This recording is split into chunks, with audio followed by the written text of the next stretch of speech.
Vamos lá, então. Então, como eu havia falado, repetindo, então, as catecolaminas e fármacos simpatomiméticos, nós temos na farmacologia dessas drogas, desses fármacos, 7 a 8 pontos que nós não podemos deixar de entender. O primeiro é que são fármacos que têm uma ação periférica excitatória, ou seja, são fármacos que atuam na musculatura lisa de vasos sanguíneos que nutrem a pele, dos rins e das mucosas e das células glandulares, como, por exemplo, salivar e sudoríparo, levando a uma ação excitatória, ou seja, a contração dessa musculatura. Esses mesmos fármacos também têm uma ação periférica inibitória, atuando em músculos lisos da parede intestinal, da árvore brônquica, dos vasos sanguíneos que nutrem a musculatura esquelética, e por ser uma ação inibitória, ela vai levar então a um relaxamento desses músculos nesses órgãos.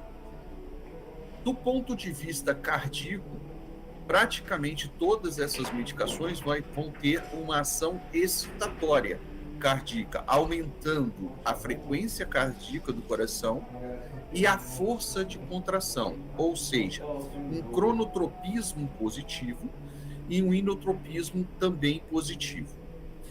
Quanto à ação metabólica, essas medicações, elas aumentam a taxa de glicogenólise no fígado e músculo e liberação de ácidos graxos livres do tecido adiposo, ou seja, é uma forma de atuação do sistema nervoso simpático no intuito de melhorar a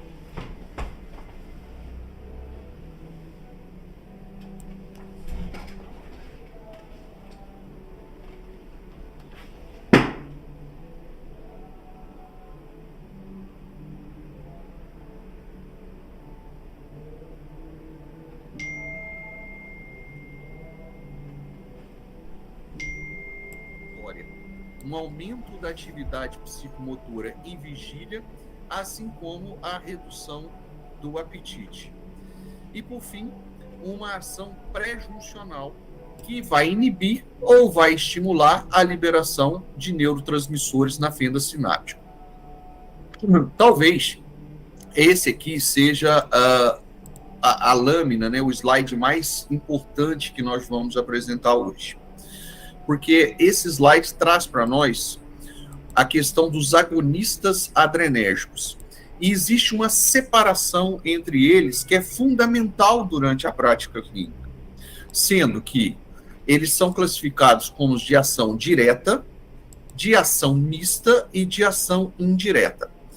Aquelas medicações, aqueles fármacos que são de ação direta, ou seja, eles vão agir diretamente nos receptores cardíacos ou da musculatura lisa, independente de promoverem uma liberação de noradrenalina ou de adrenalina. Então, por exemplo, nós temos aqui fármacos de ação direta, né, seletivos, como a fenilefrina, a clonidina, a dobutamina, a terbutalina, e não seletivos, ou seja, aqueles que abrangem mais de um subtipo de receptores, como, por exemplo, nós podemos citar a epinefrina, né, a adrenalina, que ela vai agir diretamente nos receptores alfa-1, alfa-2, beta-1, beta-2, beta-3, ou a norepinefrina, com ação predominante em receptores alfa-1, alfa-2, beta-1, por exemplo.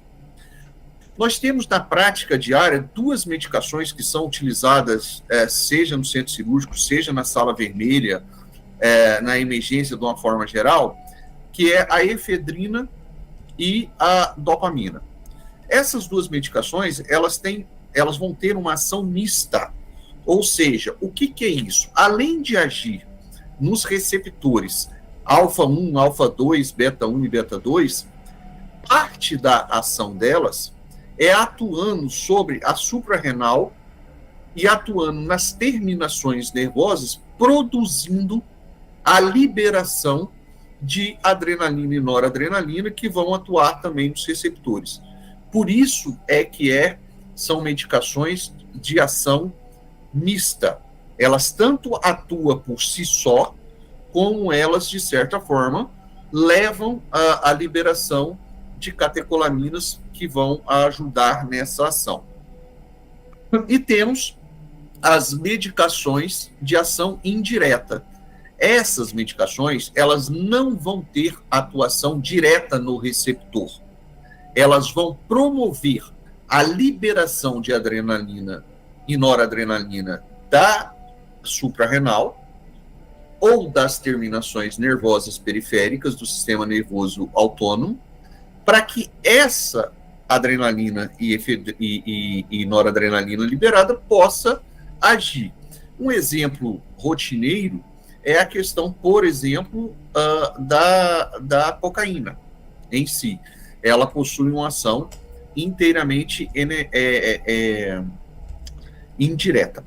Bom, o que é importante a gente saber disso e gravar? Que algumas medicações, hoje muitas delas em desuso, apesar de não totalmente em desuso, como o caso da reserpina, são medicações depletoras de catecolaminas.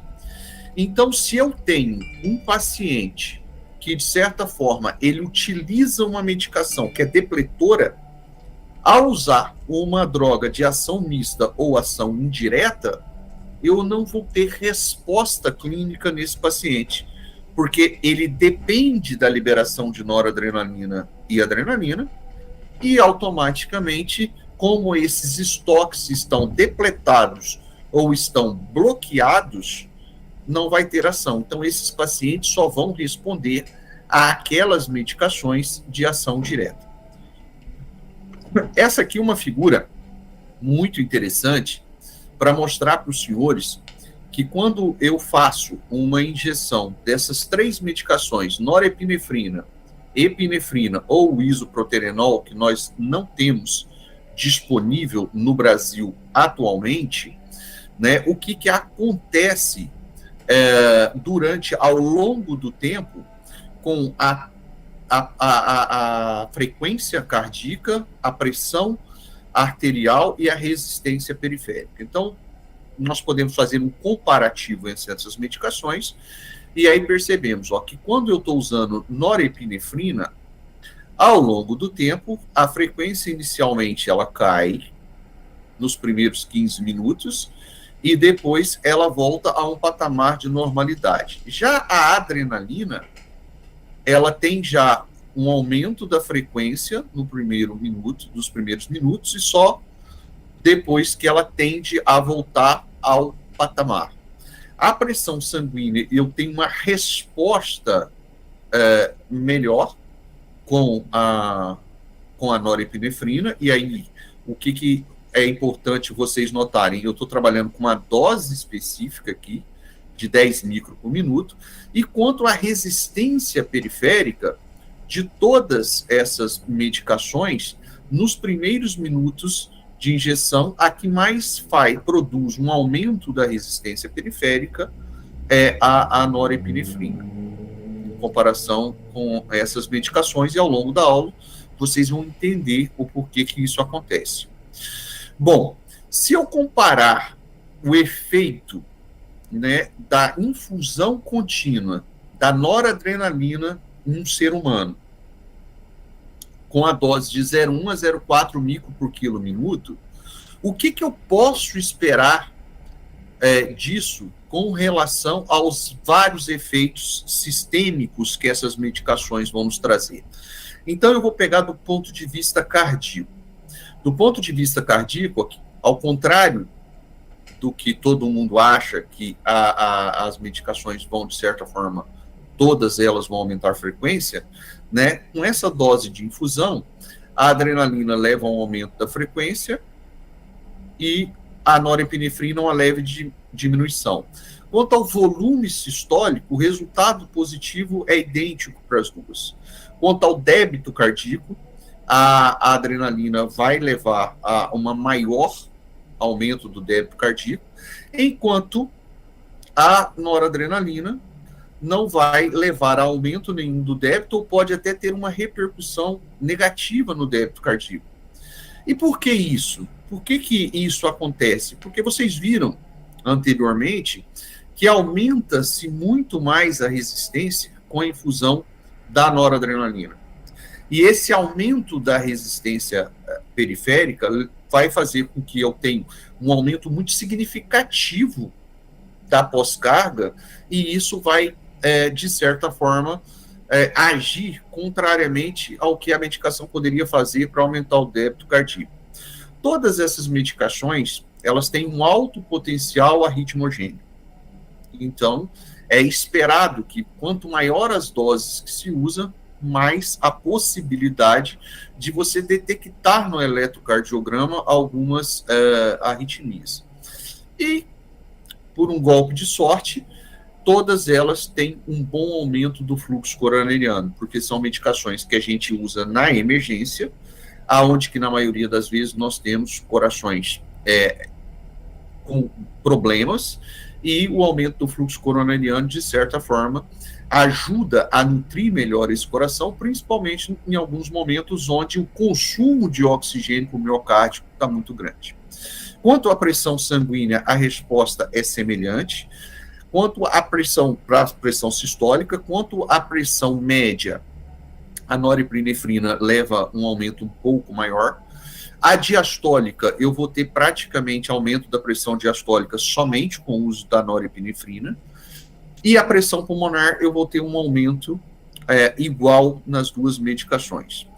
Tanto a norepinefrina quanto a epinefrina vai ter uma resposta positiva no sistema nervoso central, tanto com o estímulo respiratório, quanto com a sensação subjetiva de cada paciente ao estímulo dessas medicações ou a percepção sensitiva desses pacientes. Na circulação periférica, a resistência periférica total, novamente eu falo, olha, eu tenho um aumento significativo com a norepinefrina, enquanto esse aumento da resistência periférica não é tão grande com a noradrenalina. O fluxo sanguíneo cerebral, eu tenho um aumento com a epinefrina e pouca alteração com a norepinefrina. O fluxo sanguíneo muscular, eu tenho um aumento de fluxo com a epinefrina e pouca alteração com a nora. O fluxo sanguíneo cutâneo vai cair, vai diminuir com as duas medicações. O fluxo sanguíneo renal também é prejudicial para o fluxo sanguíneo renal se eu estiver infundindo tanto adrenalina quanto nora. E o fluxo sanguíneo esplânico, ele vai aumentar mais com a adrenalina e praticamente não vai ter grandes alterações com o uso da noradrenalina. Quanto aos efeitos metabólicos, de uma forma geral, o uso da adrenalina ele é mais negativo para o organismo, principalmente do ponto de vista do paciente crítico. Ou seja, eu tenho um maior consumo de oxigênio, eu tenho um aumento da glicose capilar e sistêmica, eu tenho aumento de ácido lático e eu tenho uma resposta eosinopênica tudo maior com a adrenalina quando comparado à noradrenalina. Bom, e aí a gente vai começar a fazer uma discussão sobre os principais vasopressores. Primeiro, nós vamos falar em tese, depois nós vamos ter um momento para falar as indicações e, por fim, a aplicação clínica dessas medicações. Então, o primeiro dado, primeira coisa como carro-chefe, não tem como falar de vasopressor sem a gente falar diretamente do uso da adrenalina, da epinefrina. Então, a apresentação que nós temos no mercado é uma ampola de 1 miligrama contendo 1 ml de solução. A adrenalina, ela vai agir tanto nos receptores alfa-1, alfa-2, beta-1, beta-2 e beta-3. E quais vão ser as principais ações dessa medicação que eu posso esperar nos mais variados órgãos? Então, a primeira ação que eu espero é uma vasoconstricção.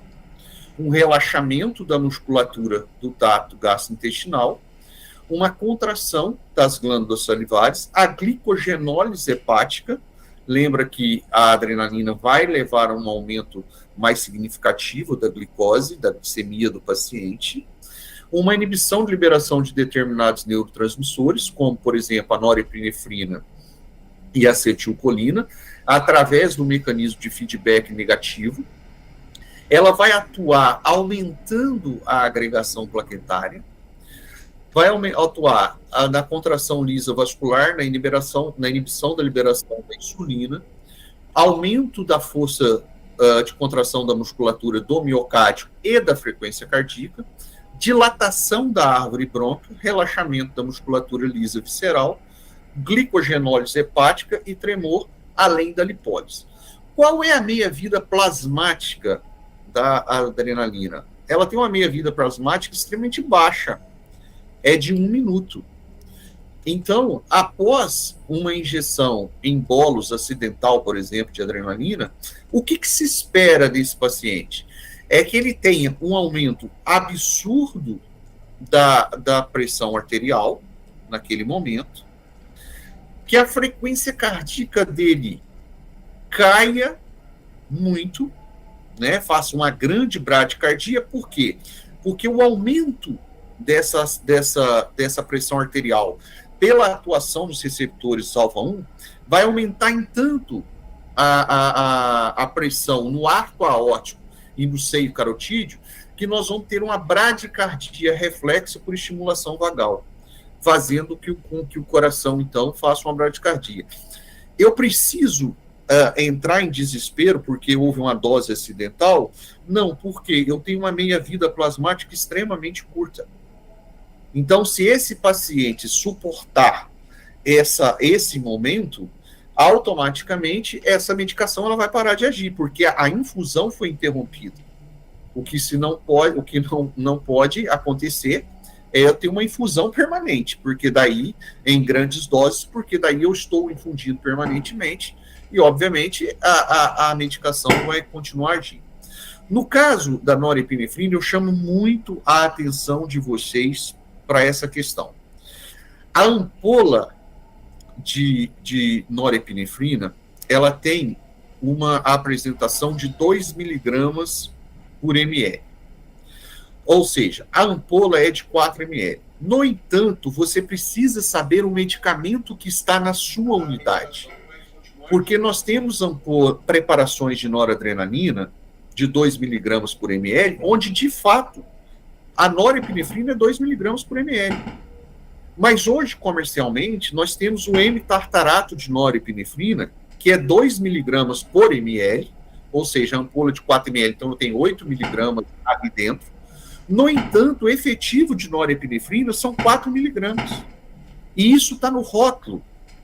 Mas as pessoas, às vezes, esquecem de ter essa percepção da leitura do rótulo, da leitura da bula, da medicação que está fazendo.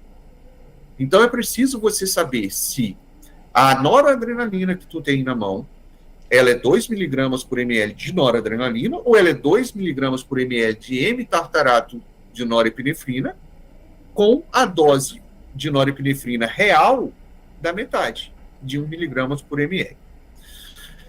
Predominantemente é uma medicação que atua em receptores alfa-1, aumentando a pressão arterial, né? E a meia-vida é de 2 a 2,5 minutos, ou seja, após a interrupção da infusão, de 2 a 2,5, nós temos, então, a redução pela metade, 50%, da concentração plasmática dessa medicação.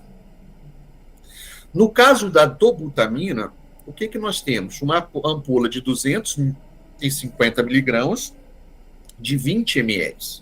Ou seja, a ampola aqui tem 20 ml, é uma ampola maior. É difícil, por exemplo, e até proposital, de você vir a confundir com a ampola de dopamina. A dobuta, ela vai atuar principalmente nos receptores beta-1 cardíaco, alfa-1 e beta-2 com bem menos efeito.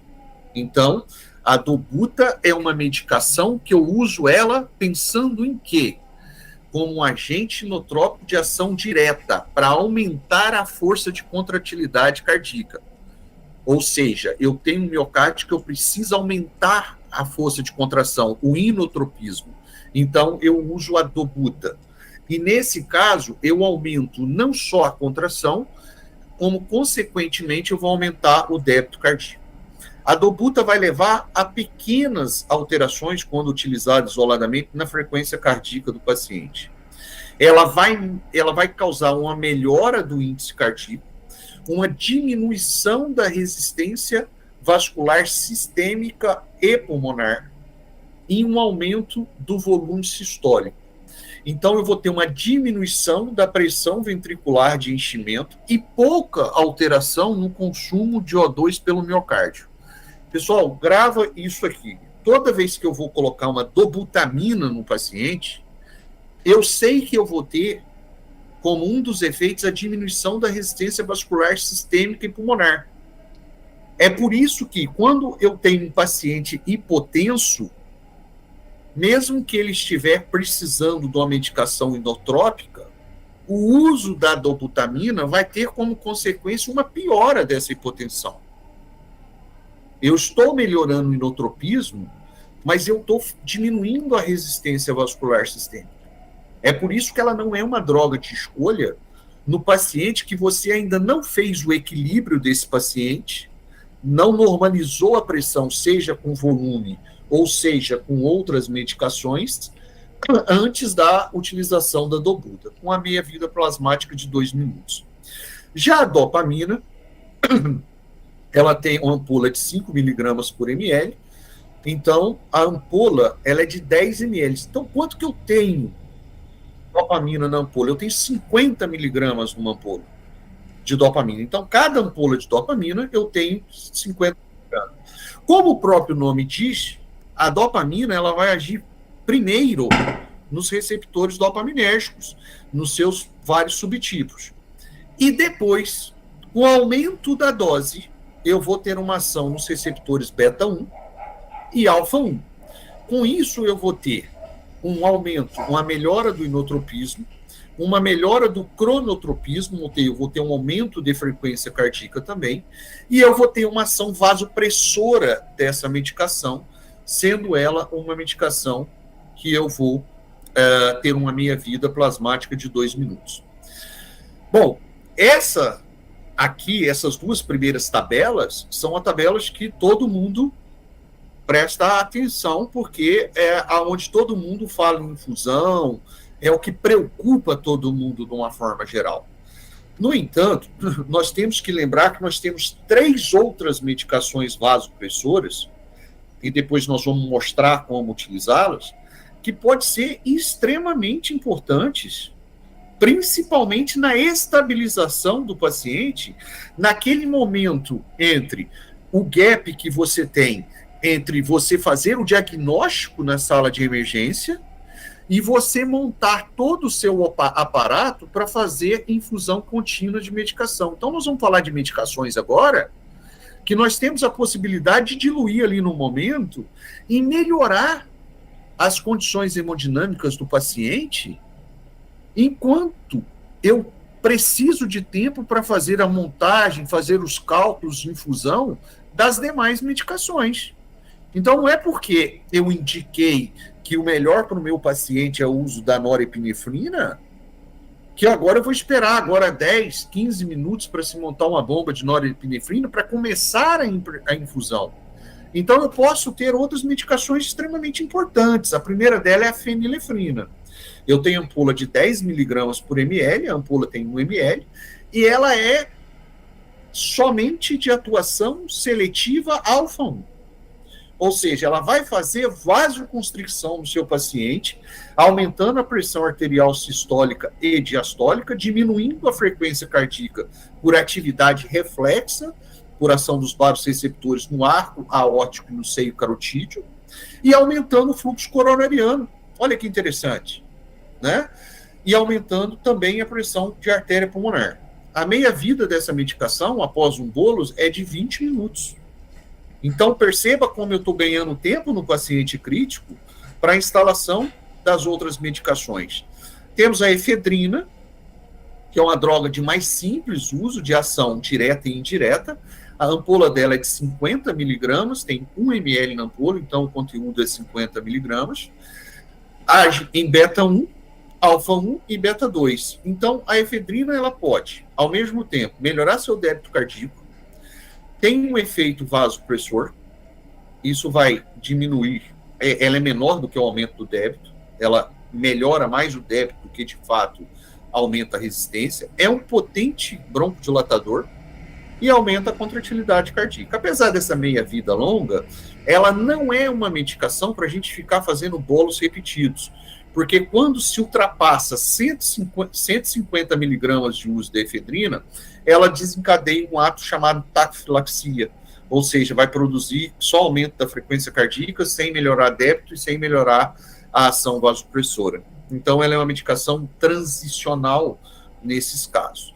E a vasopressina, que não tem todos os serviços, que daí a gente sai do ramo das catecolaminas, e aí nós temos ampola de 20 unidades, mas elas vão agir em receptores V1 e V2.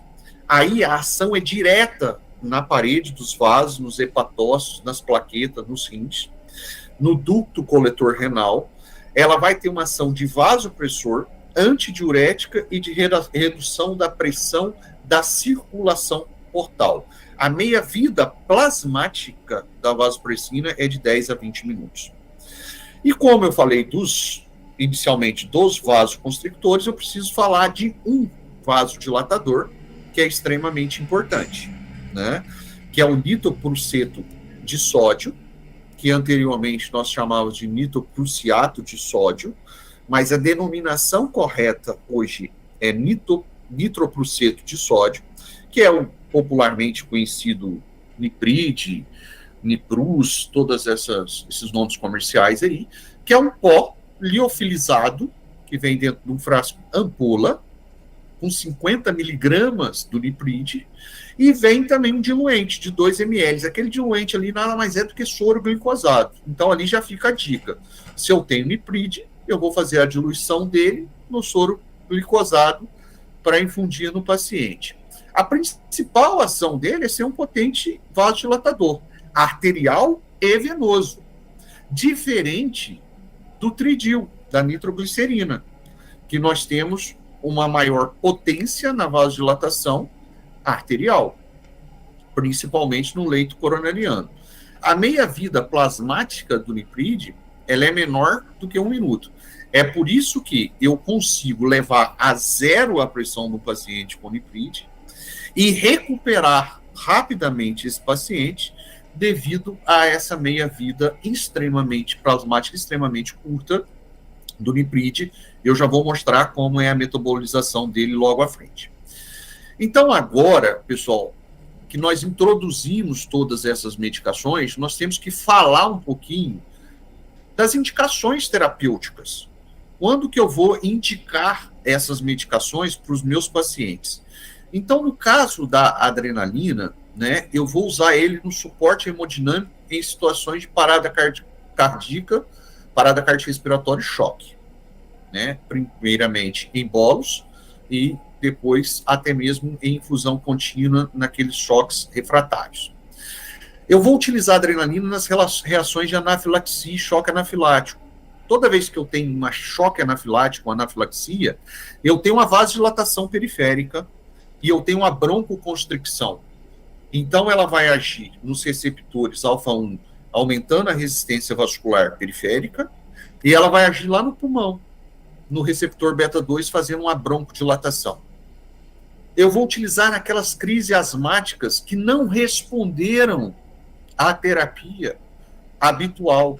Então, os conhecidos mal asmáticos, ou a crise asmática de baixa resposta. Então, eu vou utilizar a adrenalina também. No controle de pequenas hemorragias cutâneas, e aí eu estou falando pequenas.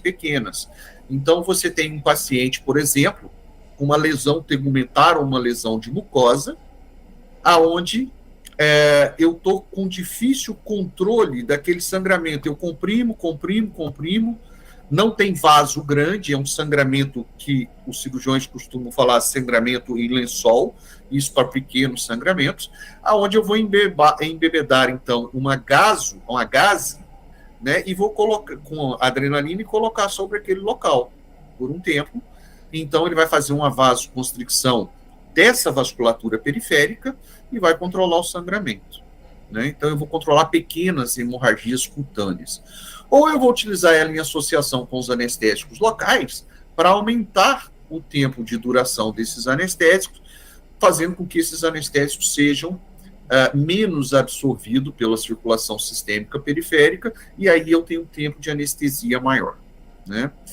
Muito cuidado com esses pacientes ao usar epinefrina em pacientes que são usuários de beta-bloqueadores. Por que isso? Porque o paciente beta-bloqueado, quando eu utilizar a epinefrina, o que vai acontecer? O receptor beta, ele está bloqueado pela medicação beta-bloqueadora. Aí eu vou lá, atuo no alfa e fecho, aumento a resistência sistêmica, mas eu não tenho aumento do neutropismo cardíaco para vencer essa resistência. Então, esse paciente pode entrar em choque cardiogênico porque eu não consigo estimular o receptor beta cardíaco a ponto de vencer a resistência colocada pela adrenalina. Isso é um importante, principalmente em pessoas que desesperam, faz uma adrenalina acidentalmente no paciente, ou faz uma grande dose de infusão e quer beta-bloquear porque a frequência subiu muito. Aí bloqueia, o paciente choque e para. Então, o beta-bloqueador, ele não pode, ele está no seu arsenal como um combate ao efeito da adrenalina, né?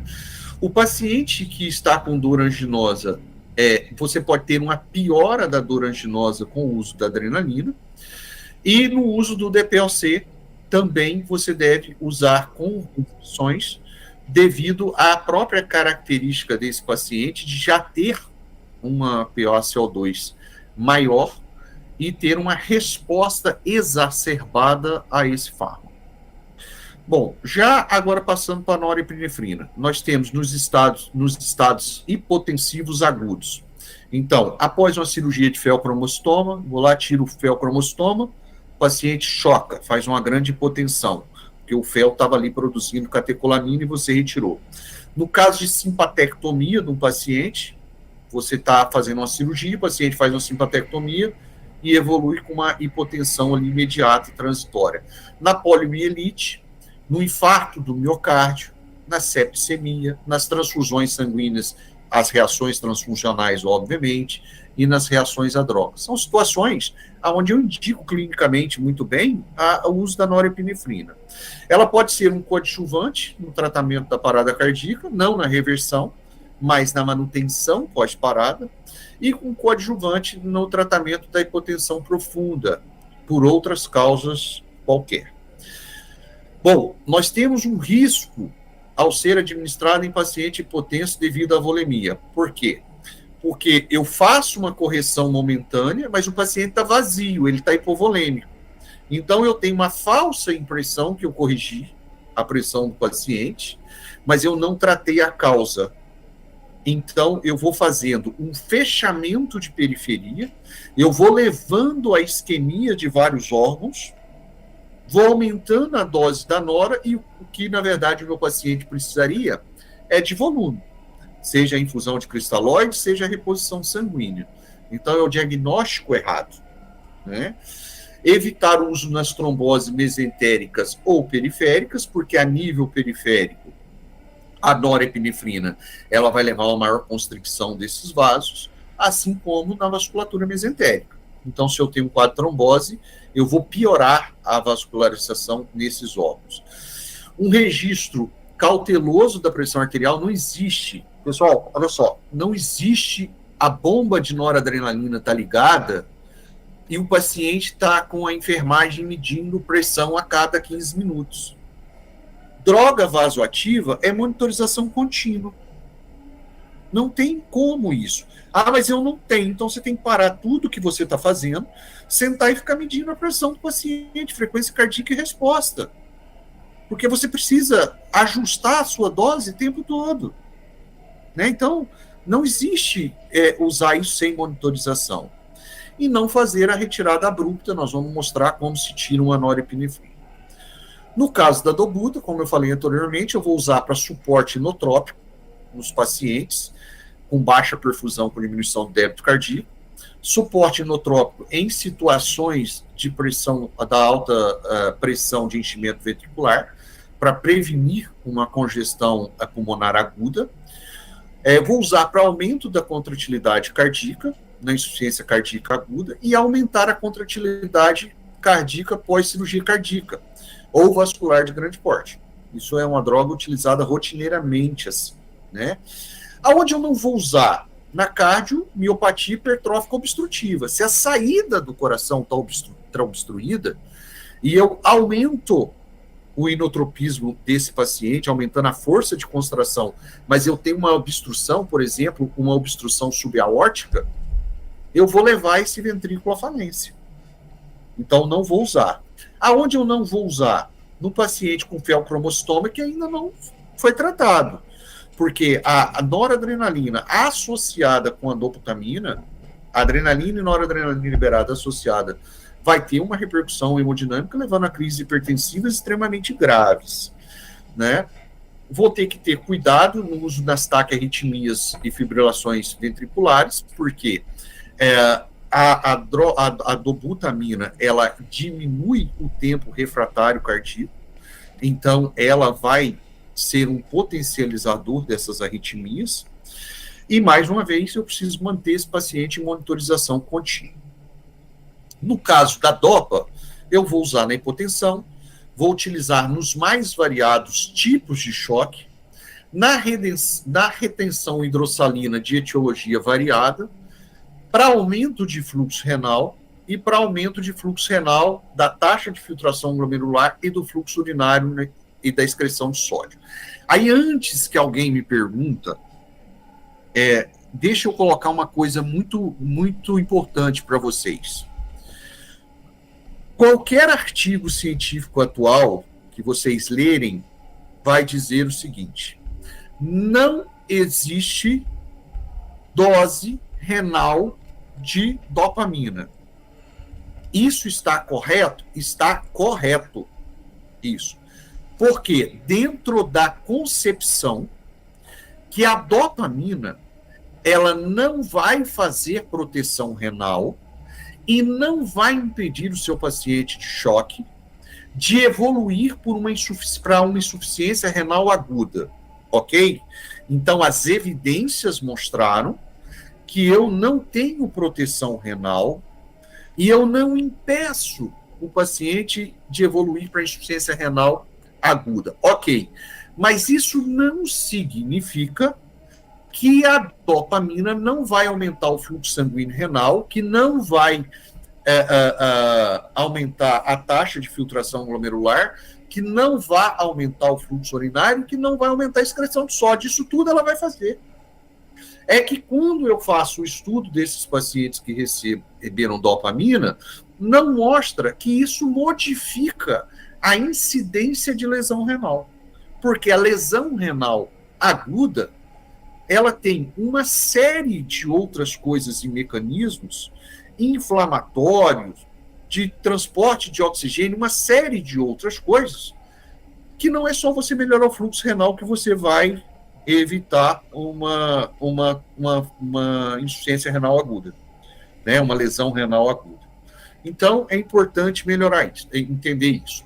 Ela é uma medicação que vai aumentar o trabalho do miocárdio sem aumentar de maneira compensatória o fluxo coronariano. Então, nós temos que ter cuidado com ela, porque ela está atuando no coração, ela está fazendo uma melhora do inotropismo, mas ela está aumentando o consumo e não está melhorando o fluxo coronário. Então, eu posso vir a aumentar no paciente a área de infarto, por exemplo. Eu não devo utilizar em pacientes com feocromostoma, taquicardia e hipertiroidismo, pelos mesmos motivos já colocados com a dobuta, e eu vou ter um metabolismo dessa medicação alterado em queimados. Um paciente 24 horas após, ou menos, após ele estar em tratamento de queimaduras, ele pode ter uma dose necessária de dopamina 2 vezes maiores do que a dose normal que eu utilizo em outros pacientes. E aí eu vou falar da fenilefrina agora. Eu vou utilizar aquelas drogas que eu falei que eu posso utilizar na transição, né? enquanto todo mundo corre para montar as coisas que eu de fato preciso, eu posso usar, por exemplo, fenilefrina, efedrina, enfim. Controle da pressão arterial nos casos de hipotensão e choque, manutenção da pressão durante anestesias, principalmente neuroeixo, tratamento de hipotensão em hipersensibilidade causada por fármacos, ou seja, uma coisa transitória, que eu não preciso pôr uma droga vasoativa de longa duração, e no tratamento da taquicardia paroxística supraventricular. Isso aqui é uma indicação muito restrita, mas se o paciente faz uma taquicardia paroxística supraventricular, eu faço uma dose, a pressão sobe, eu vou lá, faço um reflexo no arco aórtico e no seio carotídeo, né? Então eu tenho uma ação vagal abaixando a frequência cardíaca. Olha que interessante. Uma droga vasoativa, mas como ela é alfa-1 seletiva, ela tem essa possibilidade de aumentar a pressão e cair a frequência cardíaca. Eu vou ter uma duração de 20 minutos, dessa mais ou menos quando eu utilizo ela em bolos, uma duração de efeito de 50 minutos pelo uso subcutâneo dessa medicação, 2 horas com o uso intramuscular, uma queda de frequência cardíaca, se ela for duradoura, eu posso reverter essa queda com atropina, nas doses habituais, então não tem perigo para isso. E eu tenho que lembrar que não adianta fazer ela sem fazer reposição volêmica. Então chega um paciente hipotenso, taquicárdico, no pronto-socorro, porque ele está com diarreia, ele está com uma gastroenterite aguda. Aí eu vou lá, meço a pressão, o paciente está fazendo 7/4 de PA, né? Uma frequência cardíaca de 120. Eu vou fazer a hidratação do paciente, eu preciso repor volemicamente esse paciente. E aí o que eu faço? Eu vou lá, faço um pequeno bolus de fenilefrina, a pressão começa a subir, o paciente começa a se sentir melhor, eu vou repondo a volemia, um pouquinho de fenil, vou tateando isso, daqui a pouco eu não preciso mais fazer fenilefrina. Precisei pôr nora nesse paciente? Não. Eu usei uma medicação transicional, né? A efedrina é utilizada também no tratamento da hipotensão causada por anestesia, seja intratecal, peridural, regional, e no tratamento de choque, nas mesmas condições que eu falei. O que eu chamo a atenção da efedrina para vocês ficarem atentos? Primeiro que a ação é direta e indireta. Se eu tenho um paciente que toma rezepina, não adianta eu dar efedrina, né? Porque a ação dela vai ser curta, porque eu preciso de estoque de noradrenalina nesse paciente, para que ela possa agir. Ela vai ter uma ação vasoconstrictora, venoconstrictora maior do que a arterioconstrictora. Ela vai ter uma resistência à ação da MAO e da CONT. Por quê? Porque ela é de ação mista. Então, ela não depende somente da noradrenalina e da adrenalina.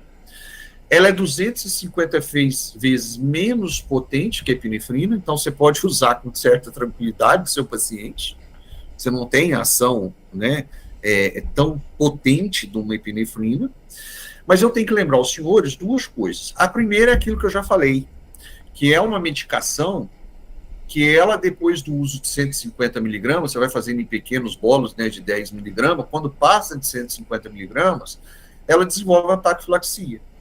Então, ela deixa de ter o efeito que você quer e passa somente a aumentar a frequência cardíaca sem nenhum tipo de ação de melhora de débito cardíaco ou de aumento de resistência periférica. E ela é uma medicação hoje que está sendo cada vez mais controlada, porque vira e mexe nós nos deparamos em sala de cirurgia, pronto-socorro, com um sumiço de ampolas de efedrina, porque são medicações hoje utilizadas no doping de atletas e pessoas que querem melhorar a performance durante o exercício físico. Então, ela é uma droga que a gente tinha com certa frequência, né, mais fácil, mas ela está tendo que ser controlada por causa desses problemas. E a vasopressina, né, que você vai utilizar no tratamento da distensão abdominal pós-operatória devido ao ilho paralítico. Você vai utilizar a vasopressina, por exemplo, antes do exame radiológico para diminuir as sombras gasosas intestinais. Você vai utilizar no diabetes insípido, vai utilizar na hemorragia gastrointestinal por 2 fatores que eu vou explicar à frente, na ressuscitação cardiopulmonar, principalmente naquela ressuscitação refratária à cardioversão, ou que a adrenalina não teve sucesso na primeira e segundo bolos, na assistolia, na AESP, na atividade elétrica sem pulso, e no choque séptico. Não há antagonismo pelos bloqueadores adrenérgicos. Então, a via da vasopressina não tem absolutamente nada a ver com a catecolamina. Então, não importa se o paciente está tomando beta-bloqueador, se não está, isso não tem importância, porque eu não vou conseguir antagonizar ela pelas vias de catecolamina. Precipitação de angina ou IAM em coronariopatas, porque eu vou aumentar esse débito, esse inotropismo cardíaco, e nem sempre eu vou ter uma diminuição do consumo, pelo contrário, eu vou ter um aumento do consumo de O2 pelo miocárdio. Nas intoxicações hídricas, é importante buscar a causa, porque ela, por si só, ela não vai resolver o problema. E eu vou usar sempre com uso preferencial em veia de circulação central, devido à alta capacidade de vasoconstricção arterial que essa droga tem. Então, se algumas drogas eu tenho a possibilidade de começar através de uma veia periférica de grosso calibre, a vasopressina eu não tenho essa possibilidade. Eu preciso utilizar essa medicação ou dentro do osso, no intraósseo, ou numa veia profunda, porque a utilização dela em território venoso periférico, se houver um extravasamento principalmente, eu posso causar um grande desastre nessa situação. E aí eu não tenho antídoto, porque no caso da noradrenalina, da adrenalina, da dopa, eu vou explicar para vocês o antídoto caso eu tenha um extravasamento no local de infusão no membro, mas no caso da vasopressina eu não vou ter, eu vou ter muita dificuldade. E aí, o nitroprusiato, que é o vasodilatador, para indicação terapêutica. O que nós temos, então, com o nitroprusiato, né? Eu vou estimular, com essa medicação, estimular o débito cardíaco, reduzir o consumo de O2, né, após IAM, na doença valvar mitral. Vou levar a fazer hipotensão controlada durante o procedimento, né? Eu vou reduzir de forma rápida a PA nos casos de crises hipertensivas. Eu vou ter redução de PA em situações específicas, né? Paciente com encefalopatia hipertensiva, hemorragia cerebral, descompressão cardíaca aguda, acompanhada de edema pulmonar, aneurisma cerebral dissecante ou aneurisma de aorta dissecante, síndrome de sofrimento respiratório agudo em recém-nascidos, nefrite glomerular aguda. Então, eu tenho uma série de situações onde eu preciso utilizar uma droga vasodilatadora para diminuir a pressão arterial de alguma forma, estimular o débito cardíaco pela diminuição da resistência vascular sistêmica, ou seja, do pós-carga, e diminuir, por exemplo, o consumo de oxigênio por esse miocárdio em sofrimento. Essa medicação, pessoal, ela vai ser metabolizada através dos eritrócitos. Então, ela tem uma meia-vida plasmática de menos de 1 minuto, e quem vai fazer o metabolismo são os eritrócitos. Ela é contraindicada no tratamento de hipertensão compensatória. Professor, o que é uma hipertensão compensatória? Por exemplo, um paciente que sangrou, fez um AVC hemorrágico, ele tem um aumento da pressão intracraniana, eu estou aumentando a pressão arterial sistêmica para vencer essa força da hipertensão craniana, e aí o que acontece? Eu faço o LIPRID, né, eu faço o nitropruseto, e o que acontece? Eu diminuo a pressão, e aí meu cérebro agora não tem fluxo sanguíneo nenhum, porque eu reduzi. Então, não é para tratar hipertensão compensatória. Eu tenho que saber o porquê que eu estou tratando. Para usar essa medicação, eu preciso também da monitorização contínua da PA, né, de preferência, pressão arterial invasiva, de preferência. Eu devo descontinuar com redução paulatina essa medicação, levando de 10 a 30 minutos a descontinuidade. Por quê? Porque senão eu vou ter um efeito rebote e uma hipertensão imediata se eu parar o uso dessa medicação subitamente. Então, pessoal, eu vou falar agora para vocês algumas advertências clínicas importantes sobre isso tudo que eu falei até o momento. A primeira advertência é essa: uso de fármacos vasoconstrictores em veias periféricas.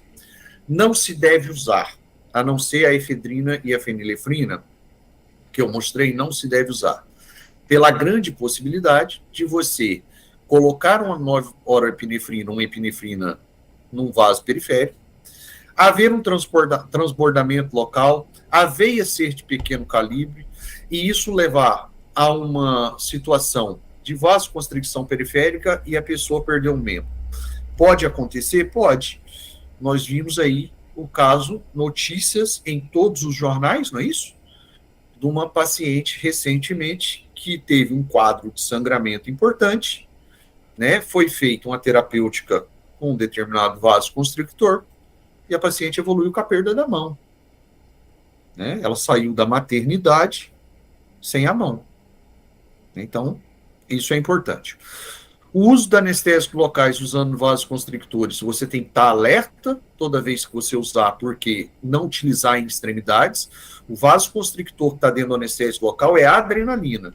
Então, não se usa lidocaína no pronto-socorro em nenhum lugar para fazer bloqueio de lóbulo da orelha, nariz, dedos, região peniana, nada que é periférico, porque eu posso fazer uma perda de irrigação por vasoconstricção, isquemiar e até perder parte da pele ou do membro.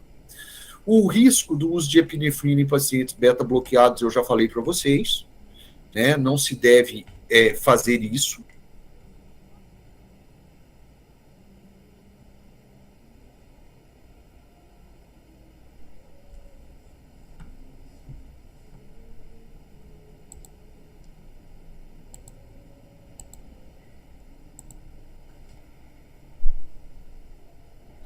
Né,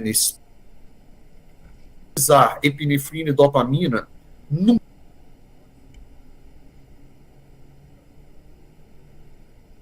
alcalina em contato com essa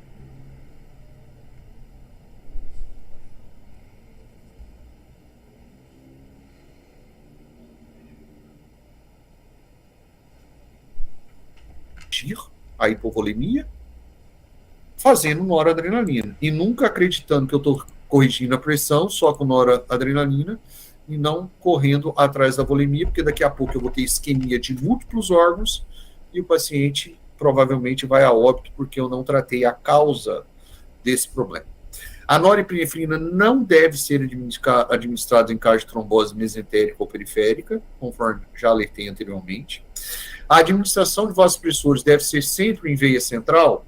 Às vezes não é possível de imediato eu ter uma veia central, então eu busco uma veia periférica de maior calibre possível, faço a diluição da maneira mais diluída possível, e após a estabilidade inicial, então eu vou buscar uma veia central, seja por punção ou seja por dissecção. Então não é que não pode usar, é que eu tenho que saber dessa possibilidade, né? Cautela para administrar a norepinefrina em idosos, ou seja, toda vez que eu tenho um paciente, quanto mais idoso o paciente, menor a dose de norepinefrina, para eu ter mais resultado. São pacientes mais sensíveis a essas medicações. O uso da dobutamina em pacientes hipotensos tem que ser muito bem avaliado pela queda da resistência vascular sistêmica com essas medicações e o possível agravamento da hipotensão arterial. Em crianças, a dobutamina ela vai aumentar o débito cardíaco e também a pressão arterial, diferente do que acontece nos adultos, porque nós temos que lembrar que, dentre os mecanismos diferentes, quanto mais jovem é a criança, o débito é fixo. Então, eu posso levar, sim, a um aumento do débito sem necessariamente eu ter essa ação periférica que tem no adulto de diminuição da PA. A monitorização do potássio quando o uso da dopamina é importante nesses pacientes. Não se deve usar dopamina em baixas doses, objetivando proteção renal, porque não faz proteção renal, mas leva, sim, ao aumento do fluxo renal e da taxa de filtração glomerular, né? Então, isso nós não podemos ler mal as evidências, né? Todas as medicações, a maioria delas, quando eu faço a preparação, elas têm uma cor, com exceção do Nipride. Quando eu preparo a medicação para infundir no paciente, ela fica com a coloração amarelo bem claro. Se no caso de você estiver usando dopamina e a coloração for um amarelo castanho, é indicativo que a dopamina ela se decompôs. Então não adianta você fazer no paciente que ela não vai ter efeito. Você precisa preparar uma nova solução. Falei da bradicardia com o uso da fenilefrina pelo efeito específico alto, da taquifilaxia com o uso da efedrina, a partir de 150 miligramas, então eu praticamente não tenho mais os efeitos esperados com o uso da efedrina. A ação da vasopressina no sangramento intestinal, o que eu posso falar disso para vocês que é importante? A vasopressina, ela vai diminuir o fluxo através das artérias mesentéricas, mas ela vai ter uma ação diminuindo a pressão portal. Então, todas as vezes que eu tenho um paciente com sangramento, né, de trato digestivo alto, né, então a administração da vasopressina nesses pacientes diminui a minha pressão portal e, ao mesmo tempo, aumenta a contração das arteríolas. Então, eu tenho uma diminuição daquele sangramento naquele paciente, o que pode facilitar a terapêutica do endoscopista para fazer uma ligadura de maneira mais certa, e às vezes, em alguns casos, pode até parar totalmente o paciente, o sangramento. A vasopressina não deve ser usada em pacientes com nefrite crônica com altos níveis, isso aqui não é hidrogênio, tá, pessoal? Com altos índices urêmicos, desculpa pelo o erro aqui, é de nitrogênio e não de hidrogênio, peço perdão pelo erro, e a toxicidade no uso prolongado ou altas doses de nitropruseto de sódio, que eu vou explicar logo em seguida, que é quando aquele paciente tem um uso mais prolongado do nipride, ele pode vir a ser intoxicado pelo cianeto, então eu vou falar isso logo à frente aqui. Então, pessoal, obviamente, não é meu intuito aqui ficar falando de todo o preparo, né? Essa aula está disponível para vocês verem essas tabelas, mas o que eu preciso falar especificamente, então, da epinefrina, né? Eu tenho ela por todas as vias todas as vias de infusão, eu posso fazer uma epinefrina. A adrenalina no suporte intensivo cardiovascular, eu utilizando ela em bolos, eu vou fazer a cada 2 a 3 minutos, né, na parada cardíaca. Na asma, eu vou tratar a cada 4 a 6 horas com adrenalina. E o que muda nessas vias são a forma com que eu vou utilizar a diluição dessas medicações. 1:1000 é do jeito que ela vem, na ampola, né? Então, quando eu vou usar adrenalina subcutânea ou intramuscular num paciente adulto, eu vou utilizar ela do jeito que ela vem na ampola. Então, se é um choque anafilático, eu vou utilizar intramuscular, por exemplo, eu vou usar 0,5 ml, ou seja, 500 micro, metade da ampola. Se eu estou usando na criança, eu vou usar 10 micro por quilograma, né? Então, vou fazer esse cálculo através da aspiração ali com uma seringa de 1 ml para que eu possa fazer a dosagem adequada da dose.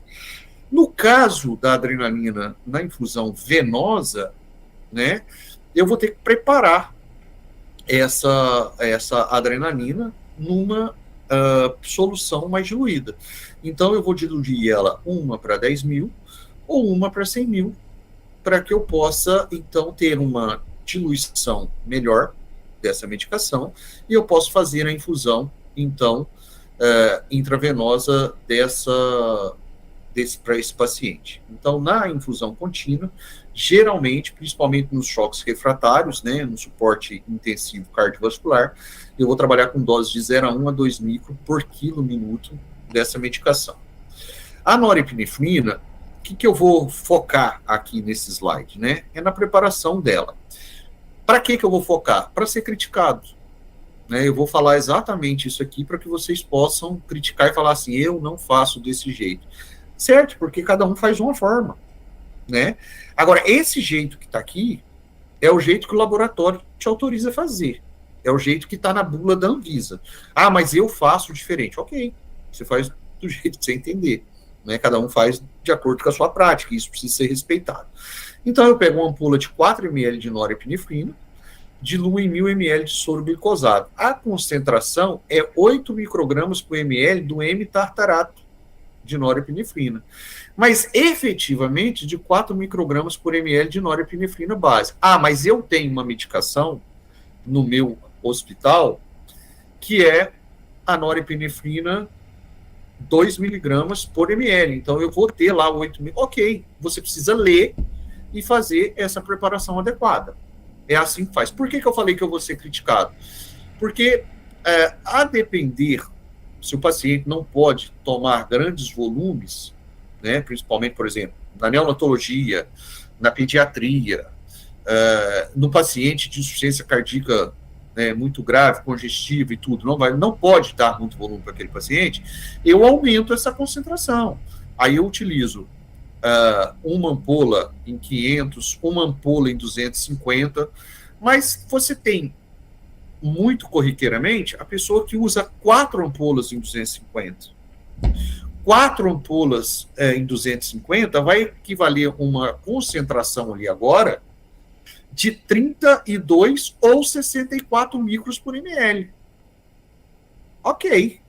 Você está ali do lado, está contornando na bomba, se ele não pode muito volume. Agora, se você precisar fazer isso numa veia periférica de grosso calibre, muito provavelmente você vai ter problema. Porque qualquer extravasamento local ali vai poder fazer uma grande isquemia desse membro. Então, presta atenção na via que você tem e o que você tem em mão, né? Obviamente, não vou ficar aqui falando de dose de norepinefrina para vocês. Mas vamos lá, vamos fazer aquela observação que eu quis fazer lá atrás. Aconteceu um extravasamento. Olhei o local no braço do paciente onde eu estava infundindo a medicação, ok? A pele está extremamente pálida, eu tenho uma palidez, um halo pálido ali, aquela região está toda vasoconstricta, e agora o que eu vou fazer? Existem formas de eu reverter isso? Sim, existem formas de você reverter isso. Porque aquela noradrenalina ou adrenalina que está ali no subcutâneo, ela vai ficar agindo ali. Ela não é aquela que você fez na veia, que caiu, foi metabolizado e foi embora. Ela vai ficar atuando naquele local por um tempo. E isso pode levar à isquemia do membro do paciente. Então, o que nós vamos fazer nesse caso? Primeiro, tirar a medicação. Tirar totalmente a medicação. Começar a infundir naquele local solução fisiológica aquecida. Essa é o ponto número 2. Aquecer esse membro, buscando uma vasodilatação do membro desse paciente através do aquecimento. A outra coisa que você vai fazer, se você tiver disponível no seu hospital fentolamina, que é um bloqueador alfa, nós vamos pegar a fentolamina agora, jogar ela dentro de um frasco de soro fisiológico, 10 a 15 miligramas de fentolamina dentro do soro fisiológico, vou aspirar isso para 10 a 15 ml numa seringa de 20, pegar uma agulha subdérmica e fazer uma infiltração subcutânea naquela área que eu estou vendo que está pálida. Qual a reação disso? Essa área de palidez, dentro de 10 a 15 minutos, ela vai estar ruborizada, ou seja, a circulação voltou naquela pele, aonde houve o transportamento. Então, a fentolamina é algo que você pode fazer. Eu posso vir a fazer o nitropruseto? Não é que não posso, mas eu não vou ter ação local que eu preciso. Eu vou ter uma queda de pressão global. E isso pode não significar uma melhora de perfusão dessa área, já que a adrenalina e a noradrenalina está agindo em maneira local.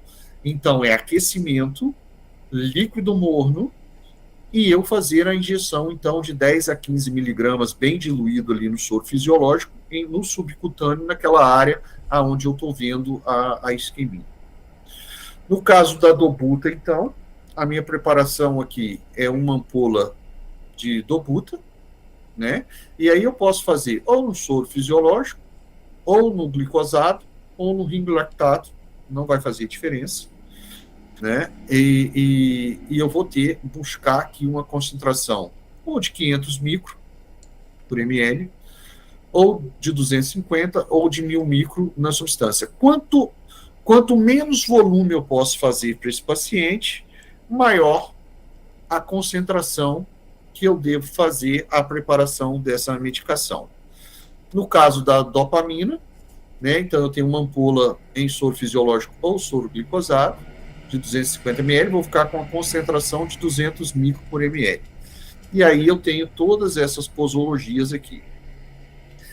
O uso de dopamina acima de 50 micro por quilo minuto é uma coisa que não se deve fazer rotineiramente e é praticamente uma medida heróica, né? Na grande maioria dos casos, quando nós temos uma boa resposta à medicação, nós ficamos nessa faixa, de 2 a 15 micro quilo minuto é a faixa onde tem resposta. Passando disso aqui, eu tenho que começar a buscar outros tratamentos para minha causa, porque provavelmente não é o adequado. E a dose, a famosa dose dopaminérgica, que é de 0,5 a 2 micro, que eu praticamente aqui não tenho efeito alfa e não tenho efeito beta, eu tenho efeito apenas de receptores dopaminérgicos D1, D2, melhorando então o fluxo mesentérico, melhorando o fluxo sanguíneo renal. A fenilefrina, né, conforme eu falei para vocês, é uma dose que eu utilizo em bolos. Eu só peço atenção no preparo da fenilefrina para você não ter dissabor. Como é que faz o preparo? Eu pego a ampola, que é de 1 ml, 10 miligramas, diluo para 9 ml em água destilada. Pego 1 ml dessa solução, 1 ml da solução A, diluo mais uma vez para 9 ml. Então, eu vou ficar com 0,1 miligramas ou 100 microgramas por ml.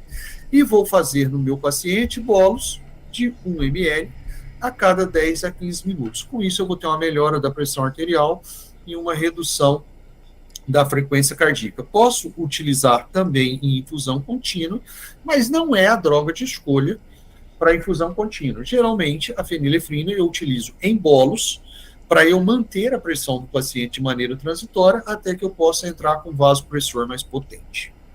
A efedrina, a diluição é mais simples, é a ampola de 50 miligramas, vou diluir em 9 ml de água, então vou ficar com 5 miligramas por ml, e vou fazer intravenoso aqui, 5 a 10 miligramas, de 5 a 5 minutos, ou de 10 em 10 minutos, e ver a resposta que eu estou tendo na pressão arterial do paciente, nunca devendo passar disso. Em crianças, eu vou utilizar a dose máxima, a dose subcutânea ou intramuscular, no caso de broncoespasmo, de 3 a 6 miligramas por quilo de peso, e no caso do adulto, eu vou fazer 25 a 50 miligramas, tanto subcutâneo quanto muscular, só que ela vai levar 20 minutos para começar a agir, mas vai ter uma ação interessante do ponto de vista de broncoespasmo. A vasopressina, né? No caso da PCR, eu posso utilizar ela tanto intramuscular, quanto o intraósseo, contra intravenoso. O problema é a duração do efeito. No intravenoso, eu tenho a duração de 30 a 60 minutos, no intraósseo, de 2 a 8 horas, e no intramuscular, de 2 a 8 horas. Essa é a duração de ação da medicação. Por isso que essa medicação na parada cardíaca, ela é única, né? Ela é de injeção única. No choque séptico, geralmente eu vou utilizar essa medicação por 24 até 96 horas, e eu vou estar utilizando ela de 0,01 a 0,4 unidades por minuto no paciente adulto. Falei para vocês da hemorragia gástrica e como ela deve ser evitada, né? Então, eu estou utilizando ela aqui na infusão contínua de 0,2 unidades por minuto a 1 unidade por minuto. Nos casos da distensão abdominal, a via subcutânea ou intramuscular, e aí nesse paciente com distensão abdominal e paralítico pós-cirurgia, eu vou estar utilizando essa medicação 5 a 10 unidades a cada 3 ou 4 horas, ou 5 a 10 unidades, 3 a 4 horas por via intramuscular. No caso do uso prévio para raio-x, o que as clínicas de radiologia, quando o paciente é muito estendido, faz? Uma dose 2 horas antes do procedimento, de 10 unidades, e 30 minutos antes do procedimento, mais uma dose subcutânea ou intramuscular de 10 unidades. E aí você tem uma diminuição, então, dos gases intestinais pela essa contração das alças, né? Essa importante contração das alças pela atuação da vasopressina na musculatura lisa do intestino. Só que isso é usado rotineiramente? Não, porque ela é cara para utilização até na terapia intensiva. Então, isso não vai ser usado rotineiramente nesses casos abdominais descritos nessa aula, né? No diabetes insípidos e no controle hídrico, 5 a 10 unidades, 2 a 3 vezes por dia subcutâneo no paciente adulto, né, ou intramuscular. Na criança, eu tenho a metade dessa dose, né, no diabetes insípido, ou uma infusão contínua de 0,01 a 0,03 unidades por quilo hora. E na hemorragia gástrica, conforme já falado. O nitroprusiato, vou pegar aquele frasquinho, diluir ele no diluente dele, que é o soro glicosado, e vou colocar num soro de 250 ml glicosado, ou 500 ml, ou 1000 ml. As doses terapêuticas, eu só vou usar ele em infusão contínua, não existe usar o nitropruseto de sódio de maneira diferente disso. Então, eu vou começar com a dose inicial de 0,3 a 1 micro, espera 5 minutos, vai falando assim, entra com niprid, pressão não baixou, abre a bomba. Não, isso não é água benta, isso é uma medicação. Então, você começa com a dose inicial, vê o resultado. A dose média, geralmente, é 3 micro por quilo minuto. A dose máxima nos adultos, geralmente, 8 micro quilo minuto. E máximo em criança, 10 micro quilo minuto. Pessoal, aqui, muita gente vai falar, mas e se eu precisar usar por mais de 3 horas? Como é que é essa história da intoxicação? Então, o que acontece? Quando o nitroprusiato, ele sofre seu metabolismo lá nos eritrócitos, ele produz o cianeto. Só que esse cianeto ele fica armazenado ali e ele é liberado muito lentamente pelo eritrócito na corrente sanguínea. Bom, quando ele é liberado da corrente sanguínea, ele chega lá no fígado e lá o tiosulfato faz com que esse cianeto se transforme em tiocianato, que vai ser liberado pelo rim. Só que pode acontecer de eu ter, por exemplo, entre outras coisas, uma deficiência de enxofre, uma deficiência de tiosulfato, e por algum motivo não acontecer esse processo. Ou por algum motivo acontecer, por exemplo, de eu ter um acúmulo de tiocianato por insuficiência renal, eu tenho metabolismo, mas não tenho a liberação, a eliminação, e eu ter também uma intoxicação pelo tiocianato. Ou uma insuficiência hepática, tendo uma intoxicação pelo cianeto. Bom, o ideal é que os pacientes fossem monitorados dosando cianeto, dosando tiocianato na corrente sanguínea. Só que isso não é realidade em todos os hospitais. Então, o que precisa ser feito? Você acompanhar a gasometria arterial desse paciente que precisa utilizar o niprid por mais de 2, 3 dias, para que veja se ele não está fazendo. Começou uma intoxicação por cianeto ou tiocianato, você vai ter uma acidose nesse paciente. E acidose não justificada por outras causas. Então, você tem que suspender o uso do niprid, buscar outras medicações e, se a acidose for muito grave, buscar o antídoto, que geralmente é utilizado através do uso da hidroxicobalamina, que vai ser transformada na presença do cianeto ao cianocobalamina, que é a vitamina B12, que vai ser então absorvida. Né? Então, era essa a situação. Por fim, pessoal, acho que passei muito dos 45 minutos, eu penso, do que nós propusemos a fazer, mas eu queria deixar um convite para vocês, em nome da Editora Prática, né? A Editora Prática ela tem atuado muito numa linha de suporte, que nós chamamos de apoio cognitivo, que são livros como esses livros da diluições de drogas, o livro do ECG, Manual Prático, o livro de emergência, que são livros que eu tenho presenciado, tanto que isso tem auxiliado colegas de uma maneira geral nos plantões. Mas o mais interessante ainda, e eu estava comentando aqui no começo da aula, é a atuação através da comunidade, em si, né? Eu participo do chat, eu tenho participado aí nos últimos 2 ou 3 meses, quando eu entrei, e eu fiquei, assim, impressionado, né, com a necessidade de colegas trabalhando em plantões em vários lugares do Brasil, como essa comunidade tem ajudado, né, de maneira muito importante, e como nós também, quando podemos, né, às vezes somos ajudados, mas às vezes há a oportunidade de ajudar alguém, uma alteração cardíaca, numa medicação, alguma coisa assim, tanto que a gente aprende com isso também. E aí eu volto na frase do Einstein, lá no começo, né, o tanto que essa comunidade ela tem sido desafiadora, porque ela acaba transformando uma pergunta que te faz, um caso clínico que te apresenta, num desafio, mexe com o brilho da gente, fala, poxa, eu não lembro isso mais, então eu vou estudar para que eu tenha o prazer de ter esse conhecimento e que eu possa ajudar esse colega que nesse momento que ele está lá na sala vermelha, que ele está no PA, que ele está na UPA, ele não consegue. Então, assim, eu super recomendo quem puder participar disso, né? Então, eu acho que seria muito interessante. Por fim, meu muito obrigado pela atenção de vocês. Eu não sei se tem alguma dúvida, mas se tiver, o pessoal pode passar. Eu tendo conhecimento, eu respondo a vocês sem problema nenhum.